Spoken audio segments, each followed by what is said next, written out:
আসসালামু আলাইকুম দর্শকরা, আশা করি আপনারা সবাই ভালো আছেন। তো আমি আমার বাবার বাড়িতে এসেছি, প্রায় 2 দিন হয়ে যাচ্ছে। আজকে সারাদিন কী করলাম এই পর্যন্ত তা নিয়ে হাজির হলাম আপনাদের সামনে। আমরা সকালে ঘুম থেকে উঠে আসলে সকালে নাস্তা রেডি করার জন্য ব্যস্ত হয়ে গিয়েছিলাম, এবং সাথে সাথে আমার ছোটো ভাই আমাদের গাছে সুস্বাদু কাঁঠাল ভাঙতে শুরু করলো। আমাদের গাছের কাঁঠালের কুশগুলো অনেক সুস্বাদু এবং অনেক বড় বড়। আমাদের পরিবারের সবাই গাছের কাঁঠাল অনেক মজা করে খেয়েছি, এবং এটা সত্যিকার অর্থে অনেক মজা ছিল। তারপরে দেখতে পাচ্ছেন যে স্বামীর আব্বু সকালে নাস্তা খাওয়ার জন্য টেবিলে বসে গিয়েছে। গ্রামীণ পরিবেশে সবাই খাওয়া দাওয়া করতেছে, এবং এই জায়গায় আমার ছোটো ভাইয়ের বউ তাকে খাবার সব রেডি করে দিচ্ছিল, কুশ এনে দিচ্ছিল খাওয়ার জন্য। এবং এর সাথে সাথে দেখা যাচ্ছে আমার ছোটো ভাই পিছন দিয়ে হাজির হয়ে গেল, তার দুলাভাইয়ের কাছে চলে আসলো। এবং তারপর হচ্ছে কুশ খাওয়ার পরে আমরা আমাদের পরিবারের অন্য সদস্যদের জন্য আমরা ডিম ভাজতেছিলাম। সাথে হচ্ছে আমাদের শীতল ভর্তা ছিল, শীতল শুটকির ভর্তা, প্লাস হচ্ছে আমাদের খুদের ভাত ছিল। তো সব মিলে আমরা আমাদের সকালের খাবার অনেক ভালো করে খেয়েছি, অনেক সুস্বাদু খাবার ছিল।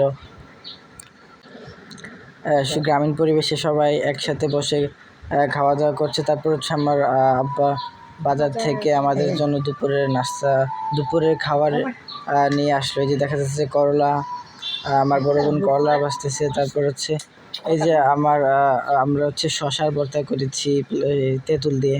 তারপর হচ্ছে যেহেতু কুরবানি প্রতিদিনই হচ্ছে আমাদের গরুর মাংসের তরকারি থাকে। দুপুরবেলা আমার ভাই এবং ভাইয়ের বউ তাদের বাড়িতে বেড়াতে যাচ্ছে, যেহেতু ঈদ। সবার বাড়িতেই তাদের আপনজন এসেছে, তারাও যাচ্ছে তাদের বাড়িতে। তারপর হচ্ছে আমার বড় বোন দুপুরে রান্না বসিয়ে দিয়েছে, এবং আজকে আমাদের গরুর মাংস রান্না করা হয়েছে। এই যে আমার বড় বোন অনেক ভালোভাবে রান্না করতেছে, অনেক সুস্বাদু রান্না। আর বড় বোনের হাতের রান্না অনেক সুস্বাদু, প্লাস অনেক পচা। এই যে রান্না করতেছে, কোনো দিন ভালো হয়, আবার কোনো দিন ভালো হয় না। তারপর হচ্ছে আমার আব্বু আমাদের জন্য ভ্যানিলা আইসক্রিম নিয়ে আসে, এবং আমার ছোটো মেয়ে সবাইকে আইসক্রিম সার্ভ করে দিচ্ছিল। এবং আইসক্রিম খেতে খেতে মাংস প্রায় হয়ে গিয়েছে, মাংস প্রায় শেষের দিকে। এখন রান্না বান্না শেষ করে আমরা সবাই গোসল টোসল শেষ করে খেতে বসে গেলাম, কারণ অনেক দেরি হয়ে গিয়েছিল। এই যে কষা করলা ভাজি আমরা সবাই খাচ্ছিলাম একসাথে বসে। আমি, আমার আম্মা, আমার মেয়ে, আমার ভাই, আমার বড় বোন অনেক ছিল। এবং আমি অনেক মরিচ পছন্দ করি, এবং আমার প্রতিবেলা 4-5টা মরিচ আমার লাগে। আমার দুলাভাই তার বাড়ি থেকে মরিচগুলো নিয়ে এসেছে, এবং আমরা তাকে অনেক ধন্যবাদ দিয়েছি। খাওয়া দাওয়া শেষ করে আমাদের প্ল্যান আছে, আমরা আজকে বিকেলে ঘুরতে যাব নবীনগরের দিকে, এবং যার কারণে আমরা অনেক তাড়াতাড়ি করে খাওয়া দাওয়া শেষ করছি।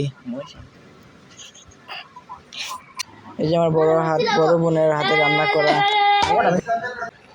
তারপর হচ্ছে আমরা আমাদের দুপুরের যে আমার বড় বোনের হাতে রান্না করা গরুর মাংস সবাইকে দিয়ে দিচ্ছিলাম। এবং বড় বোনের রান্না আজকে আল্লাহর রহমতে অনেক ভালো হয়েছে। আমরা অনেক ভয়ে ছিলাম যে কী হয়, খাবার কি ভালো হয় না খারাপ হয়, কিন্তু আল্লাহর রহমতে আজকে খাবার অনেক ভালোই হয়েছিল। তারপর হচ্ছে আমরা সবাই দুপুরে খাবার খেলাম। তো আজকের ভিডিও এতটুকু পর্যন্তই ছিল। সবাই ভালো থাকবেন। আসসালামু আলাইকুম।